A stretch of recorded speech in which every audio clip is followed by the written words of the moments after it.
ఓం నమ శివాయ. నాకే కనిపిస్తుందా? మీకు కూడా కనిపిస్తుందా? కామెంట్ చేయండి. నా నారాయణునికి పూజ చేసుకుంటూ ఈరోజు చాలా హ్యాపీగా, సంతోషంగా ఉన్నాను. అయితే ఆయన ముసిముసిలు నవ్వులు నవ్వుతున్నాడు చూసారా? ఆయన నవ్వడం నాకైతే కనిపించింది. నార్మల్‌గా చూస్తే నార్మల్‌గా ఉంది. కానీ వీడియోలో మాత్రం ఒక్కసారి మీరు గమనించండి. నా నారాయణుడు నవ్వుతున్నాడు. అంటే నేను చేసిన పూజ ఆయనకి నచ్చినట్టు. ముందు వీడియోలో నేను తిరుపతి ఎళ్లి కూడా దర్శనం చేసుకోలేదని ఒక వీడియో పెట్టాను.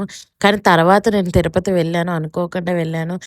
అనుకోకుండా వెళ్ళినందుకు ఎంత బాగా దర్శనం అయిందో అంటే, ఒక చంటి బిడ్డని తీసుకెళ్ళి మంచిగా దర్శనం చేపించి, ఏ ఆపతి కలవకుండా మళ్ళీ జాగ్రత్తగా ఇంటికి తీసుకొచ్చినట్టు, ఆ దేవుడే నన్ను తీసుకొచ్చినట్టు అయింది. చాలా విచిత్రాలు జరిగింది. నేను అనుకోకుండా తిరుపతి ఎళ్ళడమే గొప్ప అంటే, తర్వాత అరుణాచలం, కాళహస్త్రి ఇంకా చాలా టెంపుల్స్ అయితే చూశాను. 3 డేస్ మొత్తం అన్ని టెంపుల్స్ చూశాను. జపాల ఆంజనేయ దర్శనం బాగా జరిగింది. కాళహస్తిలో, అరుణాచలంలో, తిరుపతిలో. నమో నారాయణ.